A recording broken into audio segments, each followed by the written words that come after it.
안녕하세요. 몇 년 전까지만 해도 평범한 며느리였던 보통의 여자예요. 하지만 시어머니의 끝없는 무시와 갑질 때문에 결국 변하게 되었네요. 시어머니가 선을 넘어도 한참을 넘었거든요. 그 대망의 사건은 바로 저의 아주버님이 결혼을 하게 되면서였어요. 아주버님이 결혼하게 될 사람은 병원장의 딸이었죠. 여기서 감이 딱 오시죠? 그때부터 시어머니는 마치 자기가 병원장이 된 것처럼 난리였어요. 그러면서 당연히 저를 더욱더 무시하기 시작했고요. 그러다 일이 터졌죠. 바로 아주버님의 상견례 자리에서 말이에요. 과연 그 자리에서 무슨 일이 있었냐고요? 그럼 지금부터 제가 하는 얘기를 잘 들어보세요. 저를 깔보던 시모가 얼굴이 하얗게 질려서 당황해했던 그 이야기를 제가 제대로 들려드릴게요. 본격적인 이야기를 하기에 앞서서 간단한 소개 정도는 하고 들어가야겠죠. 저는 정말 평범한 루트로 인생을 살아왔어요. 평범하게 살아가는 제 모습을 좋아했고 또 그러기를 스스로 바랬기에 저는 튀지 않는 걸 좋아했죠. 성현이 너한테 얘기하는 게 제일 기분 좋다니까. 너는 어디 가서 말 전하고 그러는 것도 아니고 넌 정말 그냥 있는 그대로 말을 들어주잖아. 아, 다른 여자애들은 뭐만 하면 쪼르르 여기저기 소문 퍼뜨리고 이간질하기 바쁘고. 그걸 이제 알았냐? 성현이 제 별명이 보살이잖아. 그런데 좀 까칠한 보살이다? 말을 할 때는 하더라도 말 조심해야 돼. 성현이 쟤 한번 화나면 장난 아니야. 어릴 적부터 친구들은 제게 이런저런 고민을 털어놓고는 했어요. 제가 나서는 걸 좋아하지 않아서 대화를 할 때는 늘 들어주는 입장이었거든요. 그리고 우리 둘이 한 이야기인데 그걸 남한테 왜 전해야 하는지도 이해가 안 가는 사람이었던 터라 저한테 들어온 말은 그 어디로도 새어나간 적이 없었어요. 침묵과 인자함이 저의 무기였죠. 하나의 무기가 더 있었네요. 선 넘는 건 절대 참지 않는다. 그 신념이 저의 무기였어요. 하지만 무기가 발현되기까지는 정말 끝까지 가야 했기에 그런 일은 잘 벌어지지 않았죠. 너 내일 인사한다며. 가서 절대 기죽지 말아야 해. 알겠지? 처음에 기선제압 빡 하고 들어가야 하는 거야. 아이, 뭘 그렇게까지. 그리고 너희도 석한 씨 봤잖아. 석한 씨 보면 석한 씨 어머님도 어떤 분이실지 짐작하지 않아? 되게 좋으신 분일 것 같은데. 답답하다. 야, 석한 씨가 그랬다면서. 인사 굳이 안 가도 괜찮다고. 넌 그 말 듣자마자 뭐가 이렇게 딱 꽂히는 게 없었어? 시간이 흘러서 성인이 되고도 저는 늘 사람들의 좋은 면만 보려 노력하며 살아왔어요. 그러던 중 지금의 남편을 만났고 좋은 성품을 가진 사람이었기에 결혼까지 약속하게 된 것이었죠. 결혼을 하기로 했으니 어른들께 인사를 드리러 가야 하잖아요. 그런데 친구가 말한 것처럼 남편은 자기 집에는 인사 안 가도 된다. 그런 식으로 말을 했었어요. 주변 친구들은 그 말이 뭔가 쎄하다. 그냥 가지 말아라. 라고 했죠. 에이, 그런 게 어딨어. 너희 자꾸 그런 식으로 나 겁주지 마. 가뜩이나 긴장돼서 죽겠구만. 그렇게 겁주면 어떡하냐? 야, 세상 사람들이 다 너 같은 줄 알아? 하다못해 석한 씨가 직접 말했다면서 자기 집에는 굳이 인사 안 가도 된다고. 아, 그럼 뭐가 이상한 거지. 어쨌든 네가 간다고 하니까 뭐 내가 더 말 안 하는데 가는 건 좋아. 그런데 가서 절대로 기죽지 마. 알겠어? 잊지 마. 처음에 기선제압 해야 해. 친구의 저 말을 들을 당시 친구가 너무 오버하는 거라고 생각을 했어요. 친구 언니가 결혼을 했는데 시댁에서 워낙에 시집살이를 심하게 해서 친구 언니가 많이 힘들어 했었거든요. 워낙에 또 저를 아끼는 친구여서 친구가 더 그러는 거다 하고 말았는데 제가 너무 경솔했던 거 있죠. 아무것도 모르고 그저 긴장감만 안고 찾아간 예비 시댁에서 저는 아주 재미난 상황을 마주했답니다. 어서 들어와요. 말로만 듣고 이렇게 보는 건 처음이네. 너무너무 반가워요. 오는데 힘들지는 않았어요? 아니, 석하니 얘가 아주 신주단지 모시듯이 꽁꽁 숨겨놓고 나한테는 아무 이야기를 안 하니까. 저랑 시어머니가 처음부터 사이가 좋지 않았던 건 아니었어요. 인사를 하겠다고 집을 찾아가서 처음 문지방을 넘을 때 예비 시어머니였던 시어머니는 저를 아주 반갑고 화사하게 맞아주었었죠. 진짜 무슨 드라마에 나오는 우아한 사모님처럼 말이에요. 그런데 그것 역시 함정이었던 거죠. 손님인 제가 왔으니 차랑 과일 먹자고 하대요. 그런데 그러면서 저를 빤히 보더라고요. 그게 뭐겠어요? 너도 움직여야지 하는 눈빛 아니겠어요? 그땐 어쨌든 처음이니까 내가 움직이는 게 맞구나 하고 제가 먹을 과일 직접 깎았어요. 남자친구였던 남편은 자기가 잠깐 한눈 판 사이에 자기 엄마가 저 부려먹으니까 당장에 과도 빼앗아서 자기가 과일 깎았죠. 딱 그 순간을 기점으로 예비 시어머니는 슬슬 그 싸한 본색을 드러내기 시작했어요. 친구 말이 맞았던 거죠. 아니 우리 아들내미는 눈이 어디 있는 거야? 너 라섹했는데도 어째 시력이 그냥 제자리인가 보다. 그게 또 무슨 소리야. 라섹해서 눈 멀쩡하구만. 갑자기 웬 뜬금없는 소리야. 손님 불러다 놓고. 어머 얘 말하는 것 봐. 야 결혼할 며느리가 손님이냐? 가족이지. 너야말로 네 안사람 되래 앉혀놓고 네 엄마한테 지금 면박 주는 거야? 아이고 성현이라고 했나? 이게 아들놈들이 이렇다니까는 저라 키워봐자 다 크면 제 엄마는 나 몰라라 는 거야. 엄마가 좋은 뜻으로 한 말 아닌 거 알아서 이러는 거지. 엄마 이전에 형이 만나던 지연이 누나한테도 됐다. 나 엄마한테 뭐 이 사람 잘 부탁한다 그러려고 온 거 아니야. 우리 결혼할 거고 성현이 얘가 엄마한테 인사드리는 게 많은 거다라고 해서 온 거지. 어쩌면 어른이 돼가지고 어쩜 저럴까요. 얼마나 민망하고 화가 났는지 몰라요. 사람 안 쳐두고서 모자가 저리 말다툼을 하니 말이죠. 바보도 아니고 사람 안 쳐두고 표정 썩어서 비아냥거리는데 저걸 누가 눈치 못 챌 리가 있나요? 자기 아들이 나서서 저렇게 말하면 그만해라 하는데 예비 시어머니는 그럴 생각이 없는 것 같더라고요. 그나저나 성현이는 눈 시력이 참 좋나 보다. 우리 석환이를 턱하고 물고 말이야. 그래 원래 여자가 영악해야 집안이 돈이 잘 돌더라. 석환이 얘는 애가 영 불러서 말이야. 제가 물어요? 어머니, 제가 무슨 지나가는 똥개도 아니고 석환 씨를 물기는요. 오히려 석환 씨가 저 좋다고 쫓아다닌 거로 유명해요. 그리고 제가 영악하면 대한민국 사람들 다 영악하게요? 어머니가 방금까지 저 마음에 안 드신다고 꼬아서 말씀하신 거 듣고도 저 이렇게 가만 앉아 있잖아요. 아니 내가 뭐를 꼬아서 말했다는 거야? 나는 그냥 농담한 거지. 내가 원래 이 농담을 이런 식으로 해. 그리고 뭐 어른이 하는 농담이 기분 나빴어도 그냥 좀 좋게 넘어가는 게 융통성인 건데. 아휴 좀 그러네. 참네. 말하는 거 들으셨죠? 제가 무슨 동네 똥개예요? 누구한테 물었다느니 뭐 영악하다느니 어쩜 저렇게 못돼먹은 심보로 말하던지. 제가 결혼할 남자 어머니라고 덜덜덜 떨면서 긴장하고 갔던 건 온데간데 없을 만큼 사람 열뻗치게 하더라고요. 아무튼 저는 와다다 쏘아붙이면서 최후의 한마디까지 딱 날렸죠. 거기서 예비 시어머니가 아주 열받아서 어찌할 줄 몰라 했어요. 첫 끝발이 개끝발이라고 저렇게 시어머니 될 사람과 첫 시작을 열었으니 그 다음부터도 딱히 좋은 일이 생겨나지는 않았어요. 아니 우리 아들내미는 눈이 어디 있는 건지 어릴 때 성격 그대로 여자를 골랐네. 어릴 때부터 그렇게 눈에 띄는 거 싫어하더구먼. 여자도 어째 저렇게 평범하기 그지없는 애를.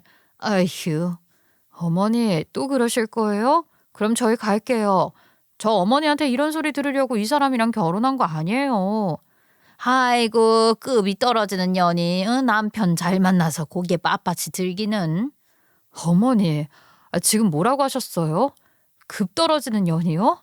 어머니 지금 무슨 말을 하신 거예요? 네, 들으신 바 그대로 더하면 더했지 덜하지는 않았네요. 얼굴도 명절에나 보는데 꼭 그 술기운을 빌려서 저한테 저런 소리를 했죠. 자기 아들 잘 물었다느니. 그러다가 저보고 급 떨어지는 년이라는 소리를 하대요. 저 소리 듣고 눈 돌기 시작하는데 저보다도 남편이 더 난리가 났었어요. 됐어. 말 섞을 필요 없어. 엄마, 앞으로 명절에 이 사람 안 오고 나도 안 올 거니까 그런 줄 알아. 그리고 술 깨면 이 사람한테 전화해서 사과해. 야 내가 네 자식이냐? 타늙은 어미가 알아서 술 좀 마시겠다는데 내가 네 눈치 보면서 술잔을 들어야 되는 거냐고. 아이 그리고 내가 뭐 틀린 말 했어? 내 생각이 이렇다 이거야. 성현이 네가 얘기해봐라. 내가 내일 가지고 말도 못하냐? 내 아들들에 비하면 부족하다 이 말이야. 시어머니가 저렇게 계속 말할 정도면 정말로 며느리가 좀 부족한 거 아닌가 하시는 분들도 계시대요. 저요? 저 평범합니다. 그리고 저희 친정 부모님 두 분 다 점잖으시고 노후까지 다 마련해 두신 분들이에요.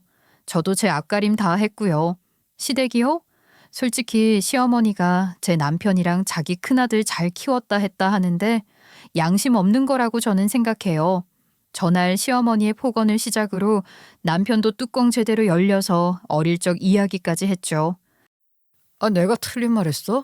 엄마가 돌아가신 아버지 재산 그것만 안 날렸어 봐. 형이랑 나 과외라도 받았겠지. 야, 너는 그 얘기가 여기서 왜 나와? 그래서 지금 너희 둘이 뭐 굶어 죽냐? 도둑질해. 어쨌든 돈 잘 벌고 잘 먹고 살잖아. 저 이유가 제가 시어머니를 별로 좋아하지 않는 이유 중 또 다른 하나예요. 자기 욕심에 자식들 고생시킨 생각은 못하고 시모는 제약회사 다니는 자기 큰아들이랑 나름대로 건축 쪽에서 이름난 회사에 자리 잡은 제 남편이 아주 대한민국 최고 잘난 줄 알고 또 그게 자기 덕이라고 뻔뻔하게도 떠드는 사람이었습니다. 전날 이후로 저희 부부는 한동안 시댁의 발길을 끊었었네요. 저 일이 불과 결혼하고 2년 만에 겪은 일이었네요. 시어머니가 저 모양이니 저희 남편은 자기 본가인 시댁보다도 저희 친정에 가는 걸 더 좋아했고 저희 친정 부모님과 대화하는 것 역시 좋아라 했어요. 그래서였을까요? 시모는 자기 혼자 저희 친정 부모님을 보며 열등감에 사로잡혀 있었죠. 그러다 일이 생겼어요. 그날은 저희 친정엄마 생신 한 달쯤 남을 때였을 거예요. 아들은 장가 가면 장모 아들 된다더라. 너 네 장모 생일 때 그냥 입 다물고 있어라. 어? 우리 귀한 아들내미가 장가 가준 그것만 해도 감지덕지하지. 노후 준비는 무슨. 보나마나 그 인간들 너한테 빨대 꽂을 게 훤해. 그니까 지금부터 애초에 너는 입 싹 닫고 지갑 열지 말어. 성현이 보고 제 부모 자기가 챙기라고 해. 남편이랑 차 타고 이동 중에 남편에게 걸려온 전화였죠. 블루투스 연결이라 차 안에 저 소리가 쩌렁쩌렁 울리고 가관도 아니었습니다. 우직하고 할 말 다 하는 저희 남편은 시어머니한테 내가 알아서 한다라고 손 딱 그으며 전화 끊어버렸죠. 그리고 뒤이어서 아주버님한테 전화가 오대요. 시어머니가 저희 부부랑 아주버님이 용돈 대신 쓰라고 드린 카드로 고급 한정식 집을 예약 결제한 게 떴다고 말이에요. 재수 씨가 엄마 친구분들 모임 장소 해드린 거냐고 말입니다. 아니 예약인데 결제는 또 왜 된 건가 황당해서 일단 시어머니한테 다시 전화해서 물었어요. 그랬더니 시어머니가 뭐라는 줄 아세요? 너희 친정엄마만 생일이냐? 나도 내 두 번째 인생 시작한 날이라 생이라는 거다. 아들놈 장가 보냈더니 지 장모 챙긴다고 난린데 그럼 나는 누가 챙기냐? 내가 챙겨야지. 교회 사람들 오기로 한 자리니까 그냥 돈이나 내. 일단 시어머니가 말한 두 번째 인생이요? 그거 자기 쌍꺼풀이랑 코하고 나서 의사 아버지 덕에 새롭게 태어난 거라고 스스로 생일로 정한 거예요. 거짓말 같죠? 정말이에요. 그 정도로 시어머니가 철딱선이 없는 사람이었죠. 시어머니가 저렇게 말하고서 전화를 뚝 끊는데 아우 너무 약오르더라고요. 남편도 같이 듣고 있던 터라 어이없어 했고요. 저보고 자기가 책임질 테니 거기서 저희 친정엄마 생신하자고 하대요. 남편이 시어머니 교회 다니는 것도 싫어하고 성형한 것도 싫어했거든요. 시어머니 그 교회 다니는 것도 부자 사모들이랑 어울리면서 부자놀이에 빠져서 그런 거였어요. 아무튼 그래서 남편과 아주버님의 동의하에 저는 그 한정식 측에 연락해 시어머니가 예약한 자리를 친정 부모님 칠순잔치로 변경했어요. 어머나, 아유 미리 말씀을 해주시지. 봉투라도 받을 수 있을까요? 이렇게 좋은 자리에 빈손으로 있을 수는 없죠. 내가 우리 집사님 때문에 놀랐네. 아, 맞아요. 아유, 나는 괜히 다들 부담스러워 할까봐 그래서 그랬죠. 그리고 저희 친정엄마 생신날 시어머니는 그 장소에 들어서자마자 얼굴이 시뻘개져서는 분노에 부들부들 떨었어요. 자기가 부자 사모들한테 잘 보이고 싶어서 서프라이즈로 예약한 자리인데 저희 부부가 친정엄마랑 아버지 모시고 거기서 칠순 식사 자리를 하고 있으니 말이죠. 제가 말씀드렸죠. 시어머니는 교회에 있는 그 부자 사모들한테 잘 보이고 싶어 안달 났다고요. 그 와중에 부자 사모들도 이런 자리였냐 하며 저희 친정엄마한테 축하 인사하니까 시모는 결국 부들부들 떨면서 저희 친정 부모님께 깍듯이 인사하더라고요. 딱 봐도 알 것 같았어요. 시모가 화가 머리끝까지 치솟았지만 자신의 체면 때문에 그 자리에서 아무 말도 하지 못했다는 걸 말이죠. 결국 그날 지나고 한 일주일인가 시모 알아누웠잖아요. 배 아파서 말이죠. 그런데 저도 저 사건 있고 나서 그냥 좀 괜히 마음에 걸려서 마음은 아니지만 형식적으로라도 시모 챙기려 했어요. 그런데 시모는 그냥 대접을 받을 자격이 없는 사람이더라고요. 제가 저희 아들아이를 낳았을 때였어요. 당시에 저희 친정엄마가 저희 집으로 가면서 산후조리 해주셨거든요. 그런데 시어머니라는 여자가 아주 난리더라고요. 아유, 이렇게 싱겁게 먹으면 음식 먹을 맛이 안 날 텐데. 산모가 먹는 건데 간이 너무 세면은 안 되죠. 아니 뭐 산모만 입인가요? 나는 약간 세게 먹는 게 좋아서요. 시어머니는 산후조리를 도와주기는커녕 이건 싱겁다. 이왕 빨래하는 거 내 것도 좀 해달라 하며 저희 친정엄마를 부려먹으려 했어요. 저희 친정엄마는 그 와중에 딸내미 스트레스 받을까 싶어 그냥 좋게 좋게 넘어가려 하시고요. 그런데 그걸 아는지 모르는지 시어머니가 자기 교회 사모들 집에 와서 하는 거 예배 있으니 음식 좀 해달라고 하길래 제가 저희 집에서 드시라고 했어요. 어머니, 저희 엄마 음식 맛있어서 손님들 대접하고 싶으신 건데 짧은 거리라도 음식 옮기다 보면 식고 맛도 없잖아요. 아예 저희 집에서 하세요. 우리 운율이 자랑도 하고 하면 좋죠. 다 계획이 있었죠. 저는 저희 친정엄마한테 미리 계획을 말씀드린 상황이었어요. 그리고 대망의 그날 저는 대환장 파티를 열었어요. 제가 준비한 건 새우튀김이 아닌 새우깡이었고 감자조림이 아닌 감자칩, 닭다리 조림이 아닌 닭다리 모양 과자였어요. 구색 맞추려고 후식용으로 바나나 킥도 준비했죠. 교회 부자 사모들 시어머니한테 이게 뭐냐 당황해하고 묻고 시어머니는 어쩔 줄 몰라 하더라고요. 거기서 제가 한마디 더 한 거예요. 저희 어머님이 요즘 체력이 안 좋으신지 살림도 안 하시고 제 산후조리 도와주러 오신 저희 엄마한테 빨래며 반찬 다 해달라고 하시더라고요.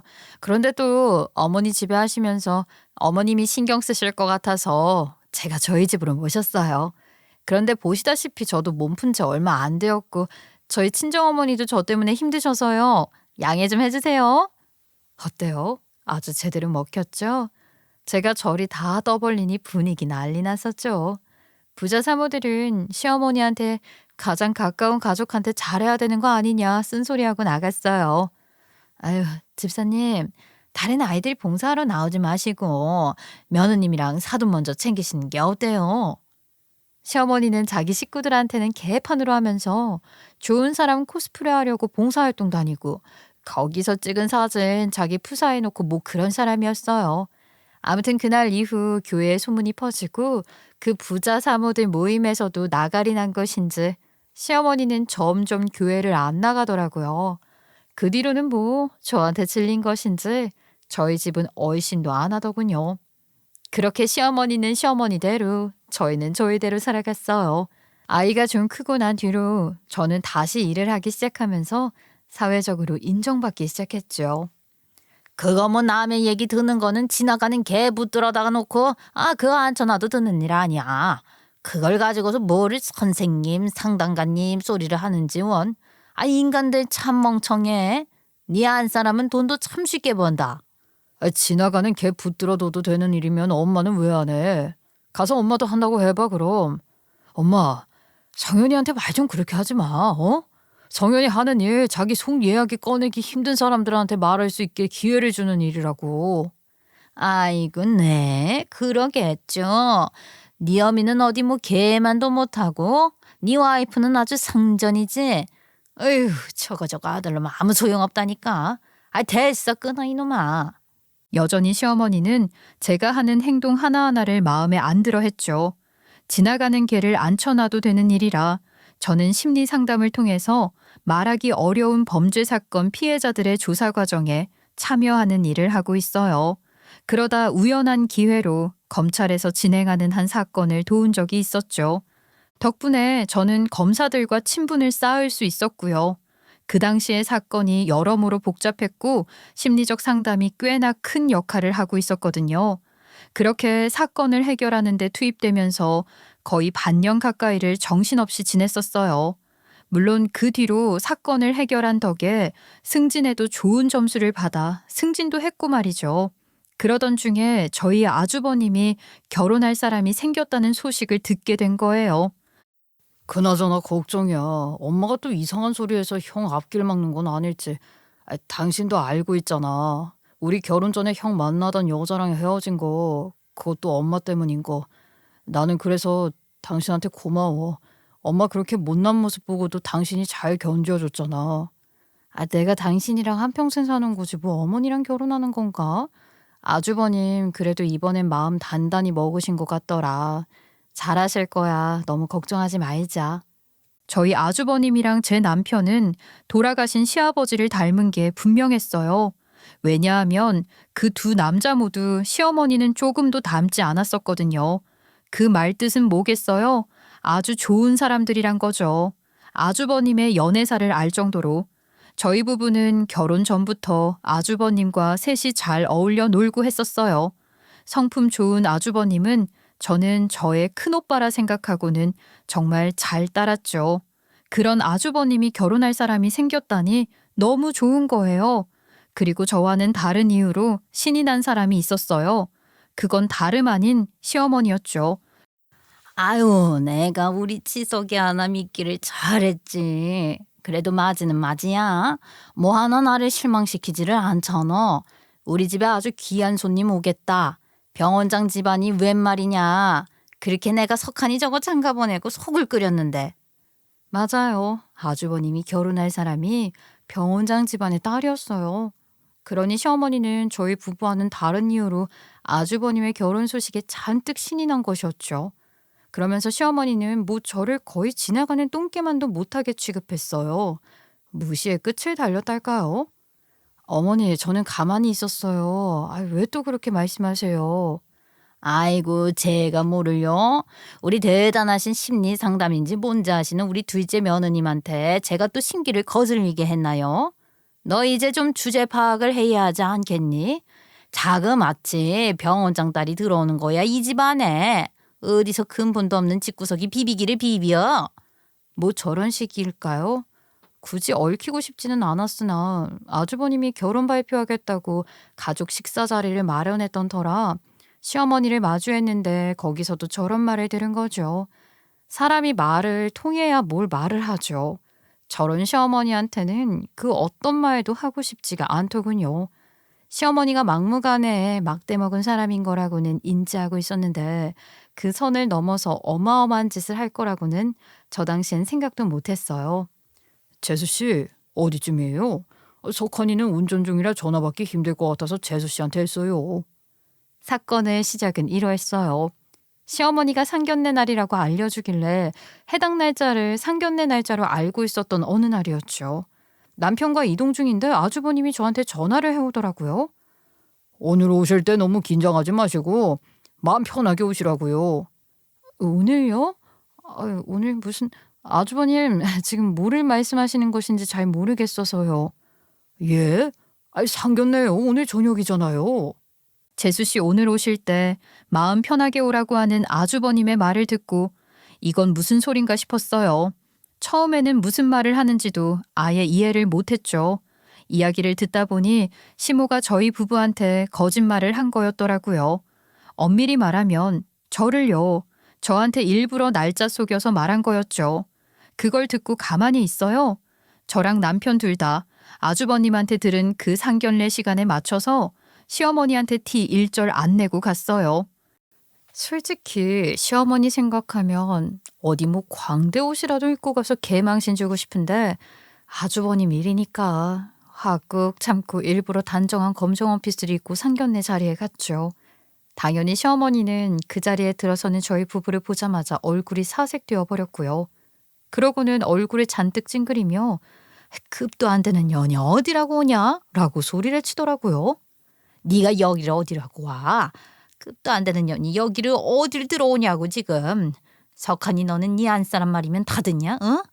어휴 답답해. 답답해서 내가 죽지. 그 자리에 예비 사돈 식구들이 아직 안 온 상황이었거든요. 그런데 그 순간 타이밍 좋게 예비 신부 측 가족들이 들어섰고 그중 한 사람이 저를 보더니 깜짝 놀라며 자리에서 벌떡 일어나 90도로 인사하는 게 아니겠어요. 자리에서 벌떡 일어나 저를 향해 90도로 고개를 숙였던 그 사람은 예비 형님의 오빠였어요. 말 그대로 허리가 반 접힐 정도로 인사를 건넨 그분은 자기 여동생 보고는 내 예비 동서 되시는 분이 이분이냐고 물었죠. 물론 저도 놀랐어요. 저야말로 그분을 저 자리에서 저렇게 만나게 될 거라고는 생각도 못했으니까요. 예비 형님의 오빠는 현직 검사였어요. 그래서 저와 구면이었죠. 앞에서 말씀드렸었죠. 한동안 꽤 힘든 큰 사건을 했었는데 그러면서 현직 검사들과 얼굴을 트게 되었다고 말이에요. 시어머니는 뭔 상황인지 당황한 듯 저와 검사 사돈을 번갈아 쳐다보기 바쁜 상황이었죠. 그러면서도 저를 무시하기에 여념 없었네요. 아유 얘가 좀 그렇죠. 제가 괜히 우리 사돈들 불편하실까봐 일부러 자리를 좀 다시 하려 한 건데 너희 둘은 왜 여기로 와서는 이렇게 사람을 꼭 망신을 주려 하니? 어? 지금 사돈 총각이 오죽하면 이래.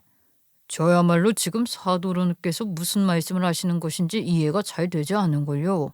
언제 한번 제대로 뵙고 인사드리고 싶었는데 이렇게 뵙다니 정말 반갑습니다.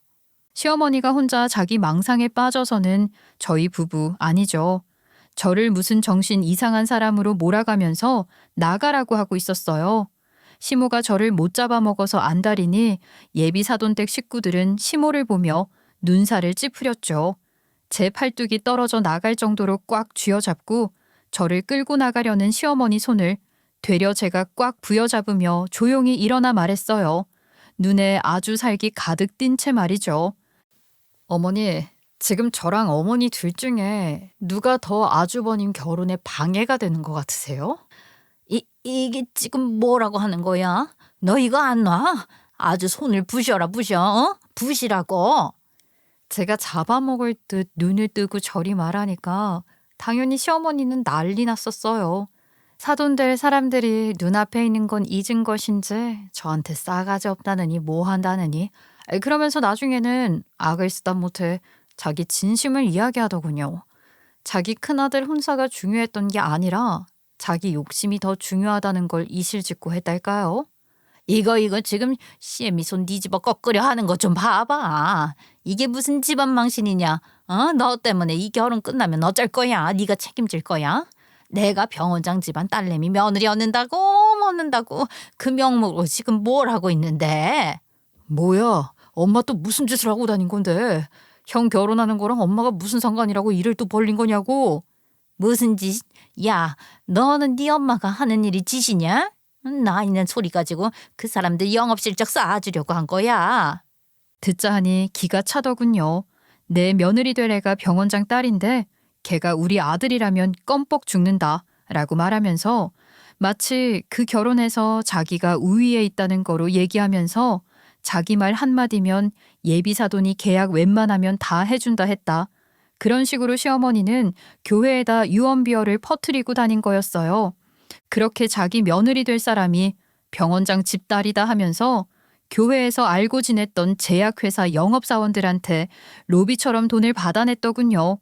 허영심 많은 시모는 그렇게 받은 돈을 이미 다 써버렸고요. 그러니 무조건적으로 아주버님의 결혼을 성사시켜서 사돈댁 어른한테 제약 관련 계약을 새로 맺게 말을 해야 하는 거였죠. 그게 아니면 시어머니는 자기가 받아먹은 돈을 다 줘야 하니까 말이에요. 집안 망신은 제가 아니고 어머님이 시키고 계신 거였네요. 어머니가 지금 아주버님 혼사 가지고서 여기저기 돈 받으신 거네요. 너는 조용히 해. 내 김씨 집안일에 네가 끼어들어. 내가 돈을 받았든 똥을 받았든 그게 너랑 무슨 상관이야. 어디서 건방을 떨어? 왜 저랑 상관이 없어요? 아주버님은 제 남편 형이잖아요. 근데 왜 제가 상관이 없어요? 어머니, 그냥 이럴 때는 미안하다 하고 사과하시는 게 맞아요. 이건 어머님이 사과하셔야 하는 상황이라고요. 이게 정말로 너 아주 조동이가 살아났지? 응? 아주 살아났어. 살다 살다 아주 눈깔이 똑바로 뜨고 시애미한테 대드는 거 봐봐. 너희 둘 다 똑바로 봐라. 너희가 나를 개무시하니까 며느리라는 게 지금 시험이 무섭고 어려운 줄 모르고 이렇게 대드는 거야. 알어? 만만한 게 저죠. 자기 아들 둘이서 따지고 드니까 시어머니는 불똥을 저한테 튀어서는 손찌검을 하려 했어요. 그때 예비 형님 오빠가 탁 막아서면서 저 아니었으면 자기 집안 난리 날 뻔했다고 했죠. 함부로 대하지 말라고 말이에요. 그리고 예비 형님의 오빠는 저에 대한 감사함을 언급했죠. 상황은 이랬어요. 제가 맡았던 그 큰 사건의 주인공이 예비 형님의 아버지 일이었던 거죠. 저는 상담가 정도로 역할이다 보니 직접 병원장을 만날 일이 없었어요. 저희 아버지 병원에서 수면 내시경을 했던 환자가 있었는데 옳지 못한 일을 겪은 것 같다 하면서 신고를 했었습니다. 의사가 몹쓸 짓을 한 것 같다고 말이에요. 맞아요. 제가 그때 맡은 게 저 사건이었어요. 저는 저 일을 할 당시 무엇보다도 조사 과정에서 피해자에게 2차 가해를 가하지 않기 위해 상담가의 역할을 잘 해내려 했어요. 그런데 아무리 봐도 피해자 입장으로 온 사람이 대답하는 게 꺼림칙한 거죠. 사람이 많은 이야기를 하고 그 사람의 눈을 보면서 느껴지는 게 있잖아요. 우리는 그걸 감이라고 하죠. 제 감이 말을 하고 있었고 이야기를 나누면 나눌수록 두서없이 섞이는 피해자라고 주장하는 사람의 진술이 제 불안한 감에 확신을 더해 주었어요. 그때 박성현 선생님께서 결정적으로 증거를 주셨어요. 그 피해자라고 주장한 사람이 상담실 내부 말고도 외부에도 녹음과 CCTV가 가능한 시설이 있다는 걸 몰랐는지 상담센터 내부에서 통화한 게 그대로 녹음이 된 거예요. 네, 맞아요. 그 피해자 사실은 피해를 당한 게 아니라 병원 담당 의사랑 한패였더라고요. 그걸 증거로 제가 제출했고요. 세상 무섭죠? 증거가 있고 하니 술술 불더라고요. 검사 조사 과정에서 그 의사가 제약회사 직원에게 불법으로 로비를 받은 거로 병원장이 주의를 주니까 거기에 앙심을 품고 그냥 크게 한몫 뜯어내서 병원 그만두려고 해당 의사랑 그 환자랑 짜고 친 거였죠. 병원이 좀 크다 보니 입막음용이나 합의금 명목으로 큰 돈을 줄 거라는 멍청한 생각을 하고서 말이죠. 제가 내민 증거와 증언이 그 사건에 큰 역할을 했고 사건이 해결되었던 그 재판 선고 날 제가 예비 형님의 오빠를 봤던 거였어요. 가족이 사건의 가해자 측에 있으니 저는 그 사건에 관여하지 못하는 상황이었어요. 무고라 선고나던 날 처음 박성현 선생님 뵙죠. 경황이 없어서 감사 인사도 제대로 못 드렸는데 이렇게 인사를 드리네요. 그러게요. 좀 더 좋게 배워야 했는데 이런 모습 보여드려서 죄송합니다. 정말로 사람 일 어떻게 될지 모르고 언제 어디서 누구를 만나게 될지 모르는 것 같죠? 제가 그 검사 사돈을 그렇게 제외할 거라고 생각 못했던 것처럼 시어머니라는 여자는 제가 자기가 감히 상상도 못할 만큼 멋진 일을 하고 있다는 걸 처음 알게 된 거죠. 사실 시모라는 사람이 제 직업적 가치를 두고 좋아라 했겠어요. 자기한테 필요한 사돈 댁에 제가 도움되는 일 했다고 하니 자기한테 이제 득이 되는 상황이구나 싶어 난리를 치기 시작한 거겠죠. 그렇게 잡아먹으려고 할 때는 언제고 진실이 드러나자 시모는 180도 다른 태도를 보이기 시작했어요. 아이고, 저 역시도 언제고 꼭 찾아뵙고 인사를 드리고 싶었는데 정말 감사합니다. 돈을 떠나서 이제껏 지켜온 병원 명성이 무너지는 건 아닐까. 환자분들을 늘 진심으로 대했는데 그 진심이 한순간에 무너지는 건 아닐까. 정말 무서웠는데 말이죠. 감사합니다. 우리 며느리가 워낙에 성품이 좋아서요. 너는 그런 게 있으면 나한테 말을 해야지. 너는 왜 바깥 일에 집에다 말을 안 한다니? 칭작 알았으면서. 징작 아셨으면 도대체 뭐가 얼마나 달라졌을 거길래 저한테 갑자기 이러시는 거예요? 아니 아니 너는 뭐 사람이 말 한마디에 얹었다고 그렇게 정색을 하면서 말을 하네. 아이고 어디 무서워서 말을 하겠어. 뭐 좀 좋은 소리 들었다 이거냐? 너 이러는 거 이렇게 남들 앞에서 네 시어머니 말 잘라먹는 거 그거 집안 망신 시키는 거야. 집안 망신을 제가요? 정말 그렇게 생각하시는 거예요? 지나가는 사람 붙잡고 물어보세요. 지금 여기 들어온 순간부터 지금까지 누가 집안 망신 시키고 있는지요? 어머니 이러시는 거 정말 집안 망신이네요. 오늘 이렇게 좋은 날 난리 피워서 죄송합니다. 죄송해요, 아주버님. 솔직히 좋게 말하고 넘어갈 수도 있는데 시어머니가 한 꼬락서니가 괘씸해서 저도 상황을 좋게 넘기긴 힘들더라고요. 제가 하는 일이 감정적으로도 많이 힘들다 보니 집에 와서 굳이 일 이야기를 하지 않았어서 남편도 제가 밖에서 얼마나 큰 일을 해낸 것인지 몰랐던 상황이었죠. 맨 처음에 말씀드렸었죠. 제 별명이 보살이었다고요. 그리고 저는 늘 말하는 쪽보다는 말을 듣는 편이었다고요. 그래서 굳이 여기저기 이야기를 하지 않는 편이었어요. 남편한테도요. 엄마, 좀 그만해요. 지금 여기서 왜 자꾸 일을 키우려고 하는 거야? 지금 엄마가 여기서 이럴 상황이 아니야. 사돈어른, 정말 죄송합니다. 아유 나 정말로 미치겠네. 야 아돌 너 정말 아주 네 안사람 따라서 네 엄마 개망신 주려고 작정한 거니? 얘가 왜 이래 정말? 이래서 아들놈의 자식 키워봤자 소용없다고 하나 보네요. 안 그래도 딸 있었으면 좋겠다 했는데 우리 미니가 맏며느리로 들어오면 제가 이제는 좀 딸 같은 며느리였겠어요. 엄마, 좀 조용히 해요. 남편은 언제나 저렇게 저를 위해 나서줬죠. 그래서 남편은 제가 하는 일이 뭔지 모른다고 저를 대충 대했다거나 하는 일 절대 없었어요. 방금 앞서 들으신 것처럼 언제나 시어머니 혼자 북치고 장구치고 혼자 난리를 치는 상황이었습니다. 아니 이것들이 듣자 하니까 지금 사돈들 앞에서 너희 엄마한테 뭐 하는 거야? 어떻게 된 게 아들 두 놈 다 치엄마 편 한 번을 안 들어? 사돈 제가 이러고 평생을 살았습니다. 저희 바깥 양반 그렇게 세상 뜨고 수십 년을 이렇게 살았어요. 이게 말이나 되는 일인가요? 정말 가관이었죠. 조용히 있으면 반이라도 갈 텐데, 아니 그냥 마이너스가 더 되지는 않았을 텐데도 시어머니는 자기 억울하다고 소금 끼얹어진 지렁이 마냥 팔딱거리기 바빴어요. 솔직히 여러분이 보시기에도 그냥 가만히 있었으면 평범하게 넘어갔을 상황 아닌가요? 무슨 병이 있는 것도 아니고 시어머니는 다 자기 계획대로 자기 생각대로 일이 되지 않으면 하늘이 무너지는 것처럼 굴었고 늘 그 원인을 저한테 찾았습니다. 그리고 그 모습은 아주버님의 예비 처가에 아주 악영향을 끼쳤죠. 상황이 저 지경까지 갔는데 자리 안 박차고 계신 것도 대단한 거죠. 감사한 건 감사한 일이지만 제 딸아이와 그대가 아드님 결혼 얘기는 생각을 해봐야 할 것 같습니다. 저렇게 능력 있는 며느님을 이렇게 대하시는 걸 보니 저희 딸이 왜 그댁에 시집을 가야 하는지 의문이 드네요. 예? 아유 아니에요 오해예요. 제가 원래 저희 성현이랑 며느리 시어머니가 아니라 딸이랑 엄마처럼 지내서 원래 좀 티격태격해요.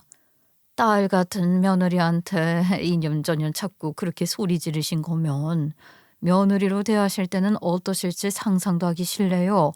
우리 애가 그 집에서 딸 같은 며느리로 살았다가는 얘 단명할 것 같아요. 저희 남편 말대로 이 결혼 생각해 보겠습니다. 아이고 아니에요 사돈 오해하시는 거예요. 저희가 원래 말이 좀 세서 그래요. 저 사돈 어찌 보면 뻔한 결과죠. 예비 사돈 댁에서는 시어머니가 저한테 하는 거 보더니 자기 딸을 그 집안에 시집 보내는 거 좀 생각해 봐야 할 것 같다고, 저 능력 있는 며느리를 저리 대하는 걸 보면 어떨지 알 것 같다고 하며 결혼을 없던 거로 하자는 식으로 이야기했어요. 당연하죠. 저도 제 딸이 제 시어머니 같은 여자 있는 집안으로 시집 간다고 그러면 진짜 길 한복판에서 발악을 떨어서라도 막을 겁니다. 일은 시어머니가 저질렀는데 피해보는 건 아주버님이었어요. 장인어른, 잠시만요. 제가 다 해결하겠습니다. 장모님, 제가 정말 다 해결할게요. 제가 절대로. 내가 자네가 싫어서 이러는 게 아니잖아. 내 딸 앞길이 걱정돼서 이러는 거야. 일단 오늘은 더 이상 못불 더 보고 싶지도 않고 더 얘기하고 싶지도 않네. 그래, 에이, 더 있다가는 우리 둘 다 머리 아파서 쓰러지겠어. 일단 오늘은 그만 이야기하세. 나중에 좀 진정하고 나서 다시 만나서 이야기를 하던가. 아유, 이거는 아니지. 아주버님은 아니라고 자기가 어머니와 연을 끊겠다 하면서 자기 예비 신부랑 예비 장인 장모 쫓아 달려나갔죠. 시어머니는 그 상황을 다 봤으면서도 여전히 자기는 잘못한 게 없다, 억울하다 했어요. 네가 친절하게 말을 했으면은 내가 이 난리를 쳤겠니? 뭐 얼마나 대단한 일이라고 쉬쉬. 됐고 너 얼른 쫓아가서 이 결혼 다시 하자고 해. 얼른. 네가 뭐 저 집구석에 도움 줬다며. 시어머니는 그 와중에 저보고 쫓아가서 결혼 안 엎어지게 말려보라고 하더군요. 싫다고 하니까 너 때문에 이 결혼 엎어지게 생겼다는 개소리를 하는 게 아니겠어요? 거기서 저희 남편 눈 제대로 돌아서 형이 방금 이야기한 것처럼 나도 진작에 엄마랑 연 끊고 살았어야 했다고 선언을 했어요. 지금 이게 이 사람 때문인지 엄마 때문인지 정신 차리고 생각해봐. 도대체가 어디까지 실망하게 할 거고 어디까지 바닥을 칠 거냐고. 야, 너 지금 나한테 뭐라고 그랬어? 너 결혼하더니 아주 제대로 변했다. 응? 너 제대로 변했어. 네 엄마가 먼저여야지 어디서 네 안 사람 편을 들어. 저는 발악하는 시모를 보면서 어떻게 사람이 저럴까 하는 생각밖에 들지 않았어요. 악을 쓰는 자기 엄마를 무시하고 나가는 남편의 뒤를 따라 저도 그 자리를 벗어났죠. 문을 닫고 나오는 뒤로 입에 담지 못할 만큼 거칠고 험한 시어머니의 외침이 들려 나왔어요. 그 소리를 들으면서 저는 남편의 뒷모습이 그렇게 쓸쓸하고 허탈스러워 보일 수 없었네요. 그렇게 엉망진창인 상견례 자리 이후 저희 시댁은 어떻게 되었을지 예상이 가시나요? 콩가루. 말 그대로 콩가루 집안이 되었어요. 물론 남들이 보기에만 말이죠. 어떻게 된 게 자식이라는 놈들 둘 다 여자한테 미쳐서는 배 아파 지들 낳아준 엄마를 개무시하고 생판 남보다도 못하게 대하고 이 천하의 불효막심한 놈들. 너도 똑같아. 네가 네 남편 꼬드긴 거지? 우리 석한이가 왜 나를 안 봐? 결론적으로는 아주버님은 자기 어머니인 시모를 안 보고 살겠다 선언했어요. 그리고 결국 예비 형님과 결혼을 올렸죠. 시어머니는 결혼식 당일에 아주 화려하게 하고 결혼식장 입구까지 왔다가 쫓겨났어요. 아주버님이 자기 엄마가 어떤 사람인지 알아서 미리 사람을 고용해 두었죠. 엄마가 나타나면 바로 웨딩홀 밖으로 데리고 나가달라고 말이에요. 시어머니는 아마 상상도 못했을걸요. 저랑 남편도 아주버님이 그렇게까지 할 거라고는 생각도 못했으니까요. 그런데 그렇게 쫓겨나면서도 시어머니는 단 한순간도 자기의 잘못이 뭘까 생각하지 않는 것 같았어요. 이거 내가 내 자식 결혼식장에 못 들어가는 게 말이 되냐 이 말이야. 너희들 부모한테 이렇게 하면 천벌 받는다 알아? 이따위로 부모한테 해놓고 결혼해서 잘 먹고 잘 살 것 같아? 절대 내가 그 꼴은 못 봐. 이거 저렇게 하고 나갔으니까요. 솔직히 저라면 저렇게 못할 것 같아요. 저도 아이가 있으니 만약 내 아들과 나 사이에 저런 일이 있다면 나는 어떨까 생각을 해봤거든요. 물론 저는 시어머니처럼 저런 일을 벌이지 않을 사람이지만 만약 저렇다? 그럼 내가 내 아들한테 얼마나 상처를 주었으면 이럴까? 그런 생각 먼저 할 것 같아요. 저렇게 할 게 아니고 말이죠. 시어머니가 한 엄청난 행동은 식장에 온 모든 하객들 귀에 다 들어가고 몇몇 하객들 눈에 띄기까지 했어요. 그렇게 결혼식 이후로 남편과 아주버님은 죽는 그 순간까지 자기네들 엄마를 보고 살지 않겠다고 맹세를 했어요. 아무리 그래도 그렇지. 그래도 너희 엄마 아니냐? 너희 엄마가 막내로 자라서 철이 없어서 그렇다. 그냥 좀 이해해줘. 외삼촌, 저랑 형이 엄마 자식이지 엄마 보호자가 아니잖아요. 저랑 형이요, 아버지 돌아가신 그 순간부터 엄마 보호자 역할했어요. 지금 이 나이에 엄마 챙겨드리는 거요? 할 수 있죠. 그런데 생각을 좀 해보세요. 어찌 그렇게 매정하냐, 어? 너희 엄마 말 틀린 거 하나 없네. 석환이 너 말이야, 이렇게 싸가지 없는 놈인 줄 내가 몰랐다. 이런 매정한 놈 같으니라고. 같은 동네임에도 불구하고 조금의 왕래도 하지 않았어요. 시어머니가 찾아온 적도 많았는데 그때마다 남편은 말 한마디 안 섞고 경찰을 불렀죠. 그럴 때면 남편의 외삼촌께서 전화해서는 남편한테 쌍욕을 퍼부었어요. 결국 남편은 외가댁 식구들 연락마저 차단해버렸죠. 내가 하는 연락이며 자기네들 외삼촌들 연락도 안 받는 녀석들이지 않니? 성현이 네가 나서서 중간 역할 좀 잘해봐라. 어머님이 직접 연락하셔서 풀고 하셔야 할 문제지 제가 나설 일은 아닌 것 같아요. 어머니랑 저희 애들 아빠 그리고 아주버님이 해결하셔야 할 문제잖아요. 시어머니는 결국 저한테 전화해서는 애걸복걸 하더라고요. 저보고 중간에서 역할 좀 해달라나요? 이제 와서 저한테 네가 내 며느리지 않냐? 내가 딸이 없어서 그러니 네가 딸 역할 좀 하라고 하더군요. 어머니, 급 떨어지는 년한테 이렇게 부탁하실 정도면 어지간히 힘드신 것 같은데. 그런데 이걸 어째요? 어머니 말씀대로 급이 떨어지는 년이라 제가 뭐 어떻게 해드려야 할지 모르겠네요. 아니 너는 그게 언제쯤 얘긴데 그걸 아직까지 끌고 오냐? 그거 한마디 한 거 가지고 계속 그렇게 꽁해 있을 거야? 네, 제 급에서는 이런 일이 참 어려워서요. 그리고 저한테 상담하고 싶으시면 앞으로 예약하시고 돈 지불하세요. 제가 틀린 말 했나요? 언제나 시어머니는 저보고 급 떨어진다, 부족하다 등등 저를 무시하는 말만 했잖아요. 저는 분명 맞는 말을 한 것 같은데 시어머니는 아주 단단히 화가 나서는 또 악을 쓰더라고요. 저는 시어머니의 전화를 매정히 끊었어요. 결국 시어머니는 저한테 자존심을 겨우겨우 굽혀서 장문의 사과 메시지를 보냈죠. 네가 내 입장이 되어봐라. 애지중지 키운 내 아들이 결혼하고 나서 지 엄마는 나몰라라 하고 지 안 사람만 감싸고 돌기 바쁜데 한 번도 내 편을 안 들어준대. 그럼 너 같으면 노엽지 않겠니? 저런 식의 이야기랄까요? 어쩔 수 없다. 네가 내 입장 돼봐라. 이딴 소리 하길래 그냥 일십하고 차단했어요. 지금도 저희 부부 그리고 아주버님네 부부는 시어머니 안 보고 지냅니다. 돌아가신 시아버지 제사도 저희 넷이 알아서 모셔서 하고 있어요.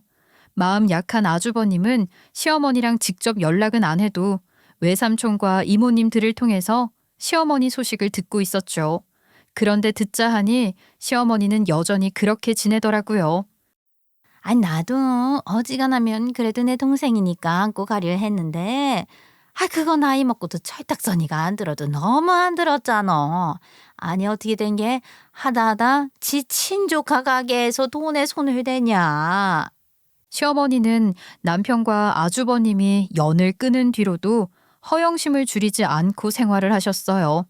남편과 아주버님이 시어머니께 드렸던 카드를 정지시키고 딱 생활비로 쓰실 만큼의 용돈만 보내고 있었거든요.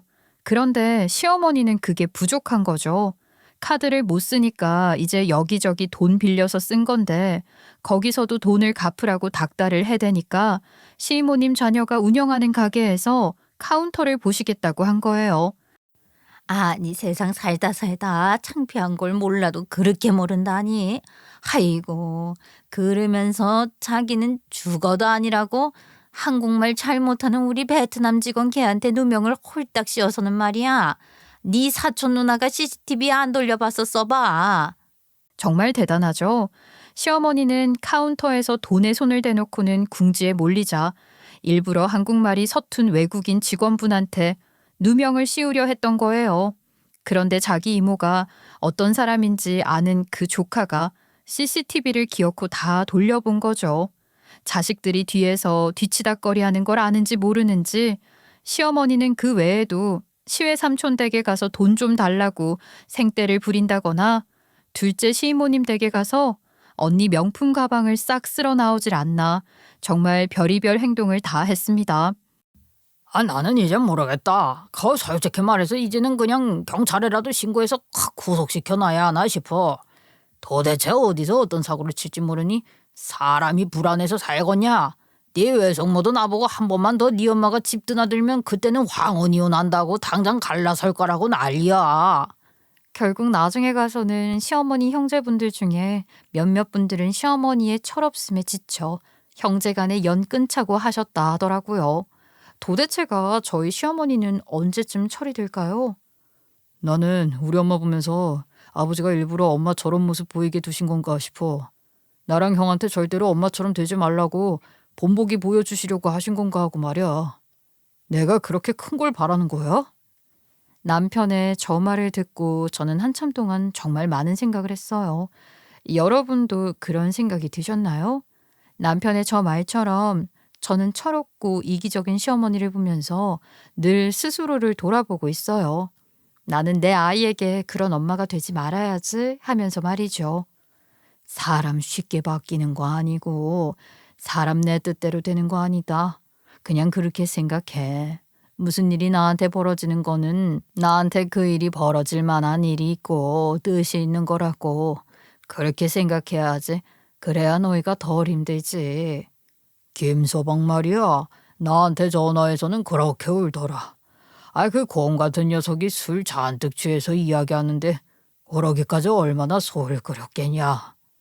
남편은 술 기운을 빌려 저희 아버지한테 전화해서는 너무 서럽다고 했답니다. 그 말을 전해 듣는데 마음이 너무 미워지더라고요. 저희 친정엄마 말이 맞는 걸까요? 저희 앞에 나타나는 힘든 일, 버거운 일이 다 뭔가 의미하는 바가 있는 것인가 하기도 합니다. 하지만 한 가지는 확실한 것 같아요. 저희 시어머니를 보면서 말이죠. 그게 뭐냐고요? 다른 건 몰라도 남한테 상처 주면 그게 그대로 나한테 돌아온다. 언제고 나한테 돌아오는 나의 업에 대해 늘 책임감을 느끼고 좋은 마음으로 함께 살아가는 것이 정말 중요한 삶의 태도이지 않을까 싶습니다. 이야기를 적다 보니 구구절절 말이 길어졌네요. 더 떠들면 너무 지루하실 테니 그럼 저는 오늘 저의 이야기를 마치겠습니다. 긴 이야기 들어주셔서 감사해요.